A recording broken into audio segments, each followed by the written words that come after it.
Ngcwele kimi yazi ngabe uyahamba ePortcheston lapho khona kune-pharmacy yami ekhona lapho opposite Shoprite. Ufika uthi uzothenga impepho yezimanga. Ufika uthi ufuna impepho yezimanga. Uma ngikhuluma ngale mpepho yezimanga ngiyabuza ngithi mkhulula ngamandla le mpepho yezimanga ngiyifunelani? Uthi uNkulunkulu kimi ikhona into ekuthinta njengamanje mama ekuthinta isimo sento engathi amazinyo akho. Wathi moya yazi mama ngizwa amazinyo kube sengathi afuna ukugcwala umlomo. Wathi uNkulunkulu namanje mama uyahlupheka kakhulu ngoba amazinyo aqhaqhamba kakhulu. Kanti wena mama ikhona into ebuya sengathi singafuna umndawo wakho ke wahamba ngathi uyowenza ngazi noma uthwasa. Kodwa before siqhubeke siye kude awukhulume nami ngizwe Jesus. Yebo baba nginenkinga enkulu yamazinyo sengingahamba ngokuthwasa baba. Uthi uNcwele mama mawuthwena uke wahamba nawe bawothwasa ithi inkulumo yasesizweni ikhona isimo sento engathi ngabe namanje siyayibamba la kuwe ngoba ngizwa njalo mawusesibhedlela noma njalo mawusemsebenzini uyajova njalo ujova into engathi yama-pain. Angazi noma mama nawe ugqoka into engathi eyamanesi noma uyinesini usebenza mama? Yebo ngisebenza khona esibhedlela baba nguyena nesi. Uthi umoya oyingcwele mama masilandela la ngomoya oyingcwele ngizwa njalo njengomuntu angathi namanje ungaphila ngokuyijova noma ungaphila ngesimo sento engathi kodwa ama-pain killers uthi wena uhambe uqeda isimo sento engathi ama-pain ngoba kukhona inkinga ekhona mama, inkinga enkulu kakhulu. Futhi uthi moya emsebenzini ukhona umuntu oke wahamba wakweqisa into engathi umthi ngoba wayimanje mama wena uyophathana unamanga akhehlelezi ngoba ngibamba isimo sento engathi ibopha kumanje mangikhuluma nawe lokopha kusangamkile kodwa ubuya kuye kuhlasele awuphinde ukhulume nami ngive. Yebo kunjalo baba kuyangihlupha kakhulu nje ukopha kuyanqamuka kuphinde kubuye angazi sizosizakala kanjani. Yazi mama uthi uma Ngcwele ukhona umuntu ofanye ngimfune kodwa lo muntu uma ngimfuna isibongo sakaSpiya la uthwasa khona wawuthwasaphi? Jesus.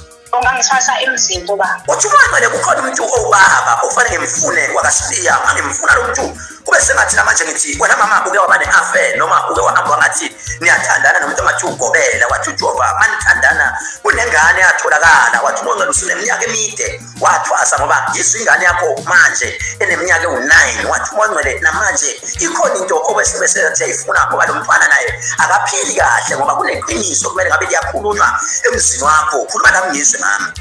Yebo kunjalo baba kunjalo baba.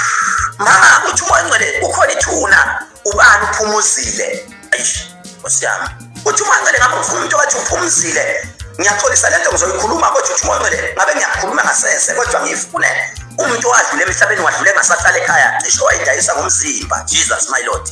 Yebo kunjalo baba ukhona mpela baba amen. Yazi uthi uNcwele mama kumele siyogeza idlozi kube sengathi siyotholisa emsamo masitholise emsamo kakhulu kodwa sitholise ngomuntu abathi uphumuzile simtholisele. Wathi uNcwele nina ngabe kuyenzeka ngabe ngithi mina yazi angazi noma kodwa kobonike nakholwa yini nakholwa ekuphakameni. Wathi uNcwele ngibona niphethe imbuzi ezimbili njengomuntu angathi ngaba abantu engabe niyakhuphuka nize niyotholisa ngithi mina nitholisa. Wathi uNcwele ukhona umuntu wayilandela amasiko kakhulu kini ngoba namanje nishiyile izinto zesintu nina njengabantu engathi nithi nisindisiwe ngoba kwayimanje wena mama vele uzufone la hayi ukuthi uyangilandela. Ukhona umuntu ohlele eduze kwakho abathi usilindile. Ukhona umuntu nina nihleli nibathathu lapho niyangibuka efonini ekasilindile. Yazi lokho niyazama ukufona lokho niyazama ukufona yazi thema ibanjwa le foni wathi no awukhulume nawe umuntu ongayilandeli kakhulu izinto zesintu since kodwa wathwasa uthwasile kodwa labantu abadala ubanaki njengomuntu angathi sebeze baphatha. Wathi uNcwele kunethuna engilizwa libhalwe ku-2007 ngomhla ka-19 September uthi uNcwele kwashona umuntu abathi uphumzile washone eshonele endaweni yase-Hillbrow eGoli njengomuntu angathi namanje wayidayisa ngomzimba. Ngike ngabambeni indawo okuthiwa ngiyofuna indawo kodwa ngoba bathi se-diplomat ngathi diplomat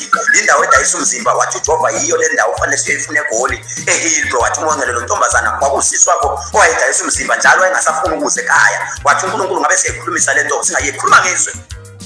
Yebo kunjalo baba kwakusisaba uwagwazwa siyashona. Yazi lo muntu uma egwazwa ngizwe yoshonela kwenye indawo esibhedlela sase-Hillbrow futhi uthi uNcwele ngabe siyafuna kakhulu kube singathi namanje kukhona into eliqiniso wena mama kumele menze ngabe nawe sikuvumisa yona. Ngathi mina angazi mama kanjani kodwa inkinga ususuke wakhuluma nawe uhleli nabangani bakho ngabe batshela iqiniso ukuthi no mani yazi ngizwa u-Ayanda umntana akho umfana onaminyaka ewu-9 manje uneminyaka ewu-9 lo mntwana kodwa uyagula yazi uhlala uwiki ahlala ebuthaka. Wathi uNcwele kuneqiniso okumele ngabe uyalikhuluma wena kodwa ulikhulume njengomuntu angathi singathi lo mntwana ngimzwa engathi umntwana kagobela njengomuntu angathi wafanele kube yomkhomba kuwo straight kodwa lo mntwana umkhombanga kuwo straight nawe ukhoshoko manje. Wathi uNcwele wena uke wazama ukuya kwi-DNA test waphinde wathi ayake ngayo ngoba namanje kuneqiniso nawe ufuna ukuthi ngabe uyalazi. Wathi uNcwele usola ukuthi ugobele wakhulelisa uphinde usola ubaba umkhwenyana wakho angazi noma uyangizwa yini mama.